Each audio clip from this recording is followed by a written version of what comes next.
అందరికీ నమస్కారం అండి. జయగురుదత్త ఎస్వీఎస్ ఛానల్కి స్వాగతం సుస్వాగతం. నా పేరు విజయశ్రీ. చందమామ కథలను వినాలనుకుంటే ఫస్ట్ మా ఛానల్ని సబ్స్క్రైబ్ చేసుకోండి. ఈరోజు చందమామ కథల్లో పొదుపు రహస్యం అనే చక్కని చందమామ కథ నుండి విందాం. పడమటి తీరాన గణేశుడు, గంగాధరుడు అనే ఇద్దరు యువకులు ఉండేవారు. వాళ్ళు ఒకే గ్రామంలో ఉండి చిన్నతనం నుంచి కలిసి తిరిగారు. వాళ్ళు యుక్త వయస్కులై తమ బతుకు తెరువు తాము చూసుకోవాల్సి వచ్చేసరికి వారుండే ప్రాంతం బొత్తిగా కాటక ప్రాంతమైపోయింది. అందుచేత వాళ్ళు తూర్పు తీరానికి వెళ్ళి సంపద సమృద్ధిగా ఉండే చోట జీవనోపాధి కలిగించుకుందామనుకున్నారు.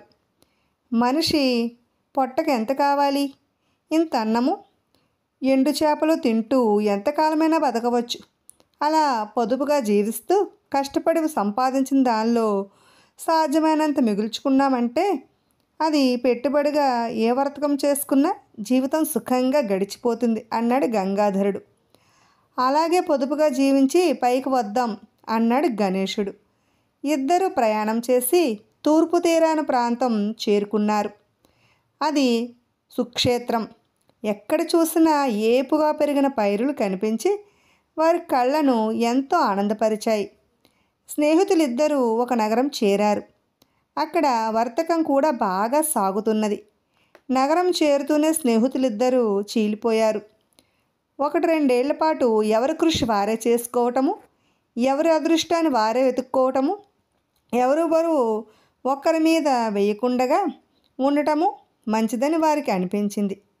గణేశుడు దొరికిన పని ఏదైనా చేసి రోజు శ్రమపడి డబ్బు సంపాదించసాగాడు.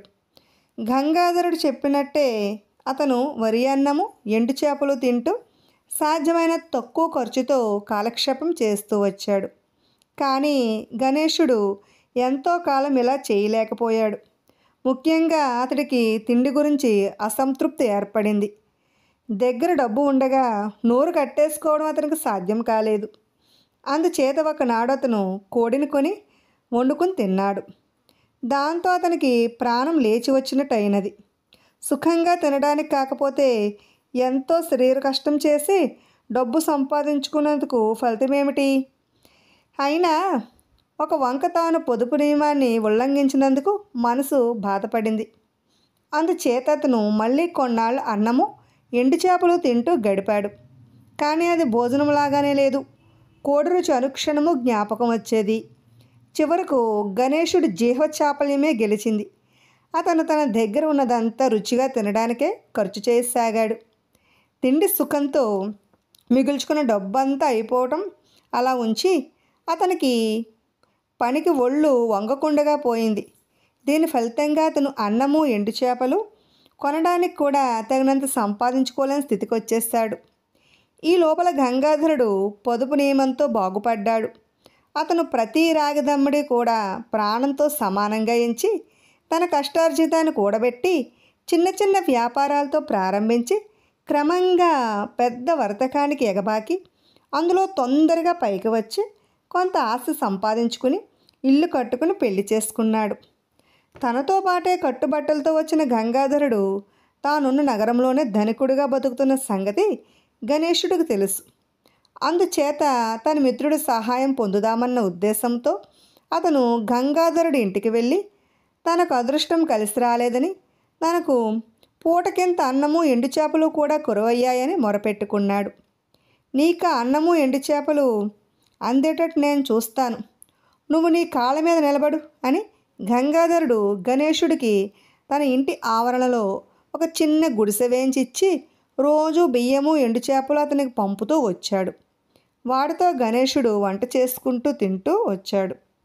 కొద్ది రోజులు గడిచాక గంగాధరుడు గణేశుడిని పిలిపించి, రోజు ఎండు చేపలు తినడం నీకు చచ్చినట్టు ఉన్నట్టయితే ఉంటుందేమో, ఒక పని చెయ్యి, నా చింతతోపుల్లో కల్లా చిన్న చింత మొక్కను నీకు ఇచ్చేస్తాను, దాని ఆకు తెచ్చి చేపల కూరలో వేసి ఉడకబెట్టామంటే రుచిగా ఉంటుంది, ఆ పని చెయ్యి అన్నాడు.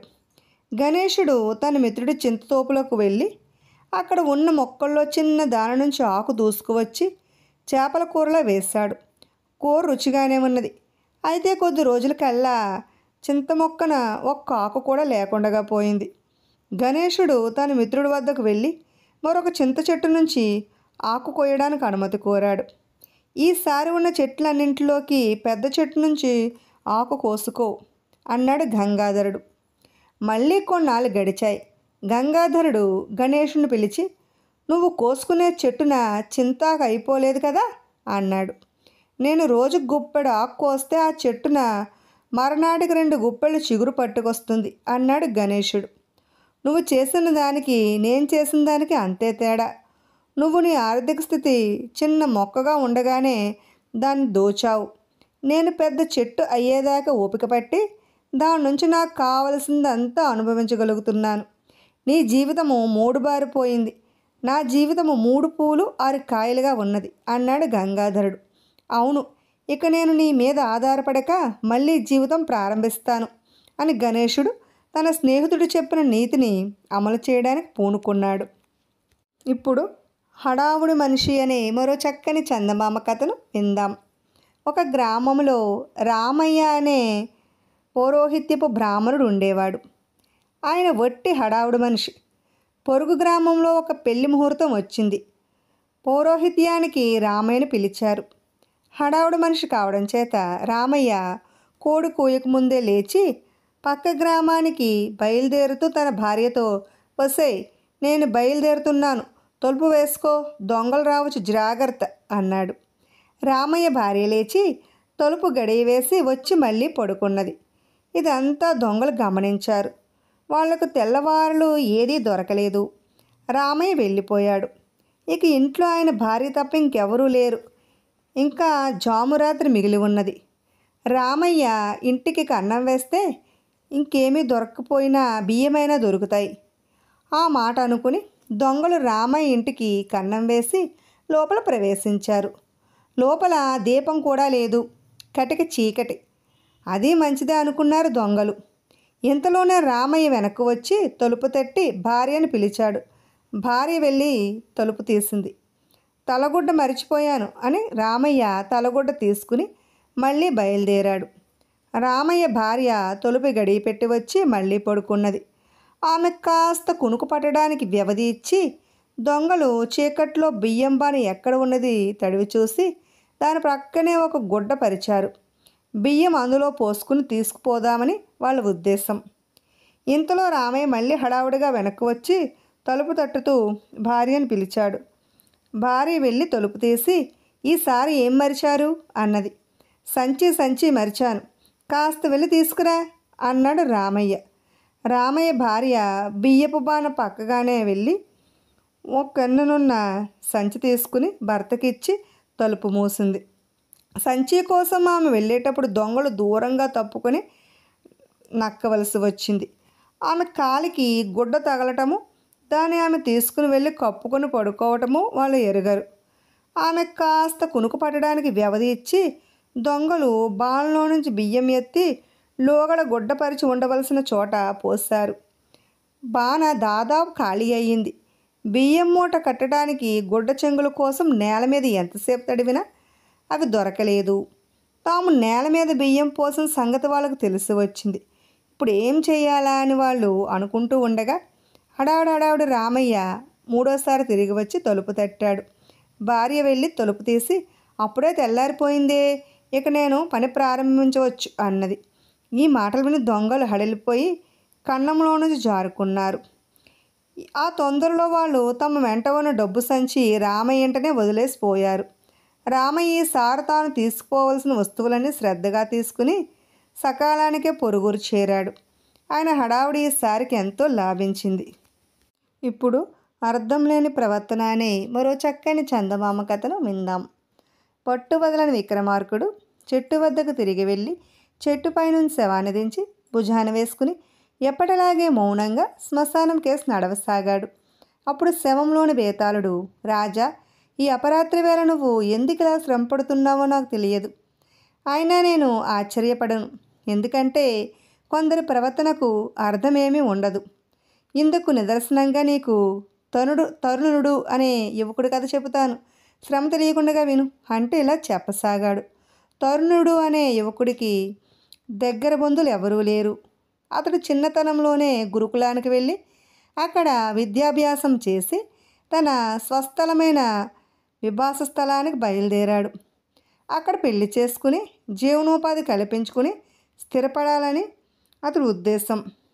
విభాస స్థలం గొప్ప పుణ్యక్షేత్రం. ఊరికి తూర్పుగా ఎత్తైన కొండ మీద చాముండి ఆలయం ఉన్నది. అక్కడికి రోజు యాత్రికులు వస్తూ ఉంటారు. తరుణుడు లాంటి విద్యావంతుడికి జీవనోపాధి అతి సులువుగా ఏర్పడుతుంది. తరుణుడు గురుకులం నుంచి వస్తూ ఉండగా ఒక గ్రామం వెలుపల అతనికి ఒక గుంపు కనపడింది. వాళ్ళు ఏదో వింత చూస్తున్నారు. అదేమిటో చూద్దామని తరుణుడు ఆ గుంపును సమీపించాడు. అక్కడ కనిపించిన దృశ్యం అతనికి చాలా జుగుప్స కలిగించింది. ఒక మొరటు మనిషి ఒక పంగలకర్రతో ఒక పామును నేలకేసి అదింపట్టి మధ్య మధ్య కర్ర ఎత్తి పామును కొంత దూరం పోనిచ్చి మళ్ళీ కర్రతో పట్టుకుంటున్నాడు. వాడు ఆ పాముతో అలా క్రూరంగా ఆడుకుంటూ ఉంటే ప్రేక్షకులు కేరింతలు కొట్టి నవ్వుతున్నారు. ఆ మొరటు మనిషిని చూసి తరుణుడికి చాలా ఆగ్రహం వచ్చింది.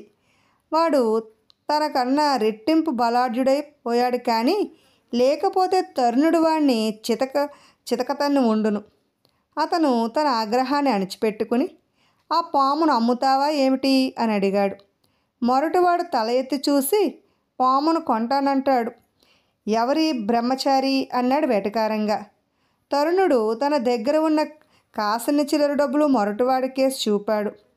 పాము కోసం మోజుపడ్డావు, తీసుకుపోయి ఆడుకో అంటూ మొరటివాడు ఒక చేత్తో డబ్బులు తీసుకుని రెండో చేత్తో పాము మెడపట్టి ఎత్తి తరుణుడి చేతుల్లో దాన్ని తోశాడు. ఏదో పాము మీద తన జాలి బయటపెట్టి అక్కడ ఉన్నవారిని దృష్టిలో తాను హాస్యాస్పదంగా ప్రవర్తించానేమోనన్న అనుమానము, తన దగ్గర ఉన్న కాస్త డబ్బు ఖర్చు అయిపోయిందన్న బాధ తరుణుణ్ణి కలవరబెట్టసాగాయి. అందుచేత అతను ఆ పామును తీసుకుని గబగబా నడుచుకుంటూ అక్కడి నుంచి ముందుకు సాగిపోయాడు. అతను కొంత దూరం వెళ్ళి ఎవరూ లేని చోట ఆ పామును నేల మీద వదిలివేశాడు. అది చాలా అందమైన పాము. దాని రంగు తెల్లని తెలుపు. తరుణుడు వదలగానే అది చెరచెర ఎటో వెళ్ళిపోయింది. ఇంతకు ఆ పాము ఒక నాగకన్య. కారణాంతరం వల్ల నాగరాజు శిక్షించగా ఆమె భూమి మీద కొంతకాలం పాము రూపంలో తిరగవలసి వచ్చింది. శిక్షాకాలం పూర్తి కాగానే ఆమె తన ఇంటికి తిరిగిపోయింది.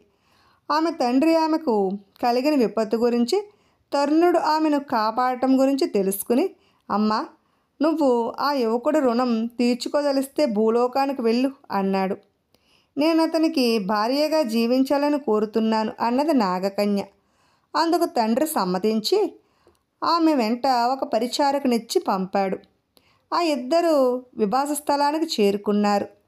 తరుణుడు ఆమెను చూసిన క్షణంలోనే గాఢంగా ప్రేమించాడు. ఆమెకు పెళ్ళి కాలేదని తెలుసుకుని అతను పెళ్ళాడుదామన్నాడు. ఆమె వెంటనే ఒప్పుకున్నది. తరుణుడికి రూపవతి అని పేరు పెట్టుకున్న నాగకన్యకు వివాహం జరిగింది. రూపవతి సౌందర్యం తరుణుడికి మొదటి నుంచి ఆశ్చర్యకరంగానే ఉన్నది. ఎంతకాలం ఆమెతో కాపరం చేసినా అతని విస్మయం కొంచెం కూడా తగ్గలేదు. ఆమె సాధారణ మానవ స్త్రీ కాదన్న విషయం అతనికి తట్టలేదు. రూపవతి పరిచారిక పని మనిషిగా ఉండేది. తరుణుడు తన భార్యను ప్రాణం కన్నా ఎక్కువగా చూసుకుంటూ ఏ పూర్వజన పుణ్యం చేతనో తనకు ఆమె భార్యగా దొరికిందని తృప్తి పడుతూ వచ్చాడు. ఇలా ఉండగా చాముండి ఆలయ పూజారి ఒకనాడు రూపవతిని చూడటం తటస్థించింది. ఆయన ప్రసిద్ధుడైన తాంత్రికుడు, మంత్రవేత్తను. అందుచేత రూపవతిని చూస్తూనే ఆమె నాగస్త్రీ అని ఆయన కనిపెట్టాడు. ఆయన తరుణుణ్ణి తన వెంట కొంత దూరం రమ్మని ఇంటి నుంచి బయలుదేరాక, నాయన, చేసుకోక నాగస్త్రీని భార్యగా చేసుకున్నావేమిటి అన్నాడు. తరుణుడు నెత్తిన పిడుగుపడ్డట్టు అయినది. మీరు హాస్యమాడుతున్నారా లేక అది నిజమా అన్నాడు అతను. ఇది హాస్యమాడే విషయమా బాబు? ఇంత చదువుకున్నవాడివి, ఆమె మామూలు మానవ స్త్రీ కాదని ఎలా తెలుసుకోలేకపోయావు అన్నాడు పూజారి. తరుణుడి గుండెల్లో దడ పుట్టుకొచ్చింది. నాగజాతి వారు ఏదో దురుద్దేశం లేకుండగా మానవులతో సంబంధాలు పెట్టుకోరని అతను ఎన్నోసార్లు ఉదాహరణలతో సహా విని ఉన్నాడు. బాబుగారు, నేను ఇంటికి తిరిగి పోలేను. నన్ను కూడా కొండ మీద మీ ఇంట్లో ఉండనివ్వండి అన్నాడు తరుణుడు పూజారితో. ప్రస్తుతానికి అదే మంచిది. కర్తవ్యం నింపాదిగా ఆలోచిందాం అని పూజారి తరుణ్ణి కొండ మీదకు తీసుకుపోయాడు. ఎంత పొద్దెక్కినా తన భర్త ఇంటికి తిరిగి రాకపోయేసరికి రూపవతి చాలా కంగారు పడింది. ఆమె తన పరిచారికతో సహా వీధుల వెంట తిరుగుతూ తన భర్తను గురించి కనపడిన వారిని అందరినీ అడిగింది. అతను కొండ మీదకి వెళ్ళినట్టు తెలిసింది. నిప్పులు చెరిగే ఎండలో రాతి మెట్ల మీద తన కాళ్ళు కాలి బొబ్బలెక్కుతున్న లక్ష్య పెట్టక కొండ ఎక్కి పూజారిని తన భర్త ఉంటే ఒక్కసారి మాట్లాడాలని కోరింది. పూజారి ఆమెతో, అమ్మాయి, ఎందుకీ వృధాశ్రమ? నీ భర్త నిన్నక చూడడు, అతని ఆశ వదులుకో అన్నాడు. రూపవతి ఇంకేమీ మాట్లాడలేదు. చోటను ఉన్న తరుణుడు తన భార్యను చూశాడు. ఆమె తల వంచుకుని వెనక్కు తిరిగి మెట్లు దిగిపోవడం అతను కంటపడింది. రూపవతి తన చెలికెత్తుతో సహా కొండ దిగి వచ్చి చెట్ల కింద నీడలో కూర్చుని కంటికి మంటికి ఏకధారగా ఎడవసాగింది. ఇంతలో అటు కేసు పరిగెత్తుతూ ఎవరో వస్తున్న చప్పుడు కనిపించింది. ఆడవాళ్ళిద్దరూ తల ఎత్తి రొప్పుతూ వస్తున్న తరుణుని చూశారు. అతను అదే పరుగున రూపవతి వద్దకు వచ్చి ఎవరన్నా చూస్తారేమో నన్న బిడియం కూడా లేకుండా తన భార్యని గాఢంగా కౌగిలించుకున్నాడు. తర్వాత ముగ్గురు కలిసి ఇంటికి వెళ్ళిపోయారు. వారి జీవితం ఎప్పటిలాగా ఆనందకరంగా సాగిపోయింది. బేతాళుడి కథ చెప్పి, రాజా, తరుణుడి ప్రవర్తనకు అర్థమేమిటి? తన భార్య నాగజాద్దని తెలియగానే ఆమెను వదిలిపెట్టడానికి నిశ్చయించుకున్నాడు కదా. ఆమె తన కోసం కొండ మీదకి వచ్చినప్పుడు కూడా ఆమె ఎదుట పడక నిరాకరించాడు కదా. అంతలోనే తన మనస్సు ఎందుకు మార్చుకుని ఆమె వెనకనే పరిగెత్తాడు? చివరకు ఆమెతో ఎందుకు కాపురం చేస్తాడు? ఈ సందేహానికి సమాధానం తెలిసి కూడా చెప్పకపోయావో నీ తల పగిలిపోతుంది అన్నాడు. దానికి విక్రమార్కుడు, తరుణుడు అసాధారణ వ్యక్తి అయి ఉండి కూడా సాధారణ వ్యక్తిలాగా ప్రవర్తించే స్వభావం కలవాడు. అతను పామును మొరటివాడి నుంచి కాపాడటం మామూలు వాళ్ళు చేసే పని కాదు. కానీ ఆ పని చేసినందుకు అతను సిగ్గుపడ్డాడు. అలాగే తన భార్య నాగజాతి అని తెలిసినప్పుడు అతని ప్రవర్తన సామాన్యుడి ప్రవర్తనలాగానే ఉన్నది. అయితే తన భార్య మిట్ట మధ్యాహ్నపుడు ఎండలో తన కోసం మెట్లెక్కి రావటము, తాను ఆమెను చూడగోరలేదని తెలియగానే మారు మాట్లాడక తిరిగిపోవటము అతనిలో ఉండే అసాధారణ ప్రకృతిని రెచ్చగొట్టాయి. తనకు కీడు చేయదలిచిన మనిషి అయితే రూపవతి అలా తిరిగి వెళ్ళిపోదు. ఏవో బొల్లి కబురులతో వంచన చేసి తనను వశపరుచుకుంటుంది. తాను విడిచిపుచ్చుతున్న భార్య స్వభావం ఎంత ఉత్తమమైనదో గ్రహించగానే తరుణుడి మనస్సు మారిపోయింది. ఆమె పిచాచిని అని తెలిసినా అతను ఆమెను విడిచిపుట్టాడు అన్నాడు. రాజుకి ఈ విధంగా మౌనభంగం కలగగానే బేతాళుడి శవంతో సహా మాయమే తిరిగి చెట్టెక్కేశాడు. ఇప్పుడు పెళ్లి పరీక్ష అనే మరో చక్కని చందమామ కథను విందాం. ఒక రాజుగారి కూతురు తన పెళ్ళికి ఒక నియమం పెట్టింది. ఆమెను పెళ్ళాడేవాడు ఆమె వేసే ప్రశ్నలకు జవాబులు చెప్పి తన ప్రశ్నలతో ఆమెను ఓడించాలి. రాజకుమార్తె అందమైనది కావడం చేత ఆమెను పెళ్ళాడదామని 4-5 రాజకుమారులు వచ్చి ఆమె ప్రశ్నలకు జవాబులు చెప్పలేక ఓడిపోయారు. చివరకు మహేంద్రుడనే రాజకుమారుడు వచ్చాడు. ఆమె అడిగిన ప్రశ్నలు వాటికి మహేంద్రుడు సమాధానంలా ఉన్నాయి. ప్రాణులన్నింటికీ స్నేహితుడెవరు అని అడిగితే సూర్యుడు. తన బిడ్డలను రక్షిస్తూనే భక్షించే తల్లి ఎవరు? దానికి సమాధానం భూమాత. ఇక మూడో ప్రశ్న, సగం నలుపు సగం తెలుపు అయిన ఆకులు గల చెట్టు ఏది? నాలుగో ప్రశ్న, సంవత్సరం, దాని ఆకులు రోజులు. అంటే నాలుగో ప్రశ్నకు సమాధానం ఆకులు రోజులు. ఇక ఈ ప్రశ్నలు అడగడం మహేంద్రుడు వంతు. పురుషులకు గర్వకారణమైనది ఏమిటి అని అడిగాడు మహేంద్రుడు. రాజకుమార్తె లోపలికి వెళ్ళి వచ్చి కొడుకుల చేత ఓడటం అన్నది. స్త్రీకి గర్వకారణం ఏమిటి అని అతను మళ్ళీ అడిగాడు. రాజకుమార్తె వెనుకటిలాగే లోపలికి వెళ్ళి వచ్చి భర్తతో ఓడిపోవడం అన్నది. ఎవరిని అడిగి సమాధానాలు చెప్పించుకుంటున్నావు అని మహేంద్రుడు అడిగాడు. సమాధానాలు తన అమ్మమ్మ చెప్పిందని ఆమె అన్నది. నాకు ఓడిపోయిన నిన్ను నేను చేసుకుంటానో లేదో ఆమెను అడిగి చెప్పు అన్నాడు మహేంద్రుడు. అమ్మమ్మే బయటకు వచ్చి చేసుకుంటావు నాయన, తాను జయించిన స్త్రీని ఏ మగవాడైనా చేసుకుంటాడు అన్నది. విన్నారు కదండి. ఇటువంటి మరెన్నో చక్కని చందమామ కథలు వినాలనుకుంటే ఫస్ట్ మా ఛానల్ని సబ్స్క్రైబ్ చేసుకోండి, బెల్ ఐకాన్ క్లిక్ చేయండి. మేము చేసిన వీడియోస్ నోటిఫికేషన్ కోసం బెల్ ఐకాన్ క్లిక్ చేయండి. లైక్ చేయండి, షేర్ చేయండి, కామెంట్ చేయండి. అలాగే మరెన్నో ఆసక్తికరమైన విషయాలు వినాలనుకుంటే మా ఛానల్ని సబ్స్క్రైబ్ చేసుకోవడం మర్చిపోకండి. Thanks for watching.